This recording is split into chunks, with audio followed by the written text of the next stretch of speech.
आज काय व्हिडिओ घ्यायला वेळच भेटला नाही. सकाळी आवरून झालो, डायरेक्ट दुकानावर आलो जसं कस्टमर सुरू झाले पटापट मिसळ पाव पण गेली आणि अचानक वडापावला पण लोक आली, त्याच्यामुळे मला व्हिडिओ काढायला भेटला नाही. आता संध्याकाळ झालेली आहे, जवळजवळ 4:30 वाजत आलेत आणि आपला इथं आज आहे मंगळवारचा बाजार. मला अजून जरा बरं वाटत नाही, पोट दुखतंयच आहे, पण तरी आलो मी. म्हणलं जोपर्यंत थांबता येईल तोपर्यंत थांबा, उगाच कशाला दुकान बंद करायचं. पण त्या अशा कारणामुळे मी जरा लेट आलो. आपण चहा करायला घेऊ आणि मग बाजारात जाऊन येऊ, कारण की 5 वाजेपर्यंत आपल्याला चहा बाजारात न्यायलाच लागतो. मग चहा करू आणि जाऊ बाजारात. तर आता आज मंगळवारचा बाजार आहे आणि खाली चहा द्यायला आलेले आहे. पोट तले बेकार दुखते आणि वातावरण पण एकदम भकास झाले आहे. बघा सगळं वातावरण आहे ना असं एकदम भकास झालेलं आहे.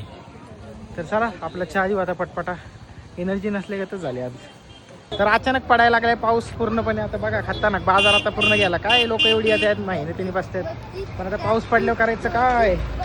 अचानक पाऊस आला तर आपलं वातावरण एकदम खतरनाक झाले. बघा कसला एकदम मस्त क्लायमेट झालेलं आहे आणि पाऊस पण पडते त्याच्यात मागे. तुम्ही बघा एकदम मस्त क्लायमेट झालेलं आहे.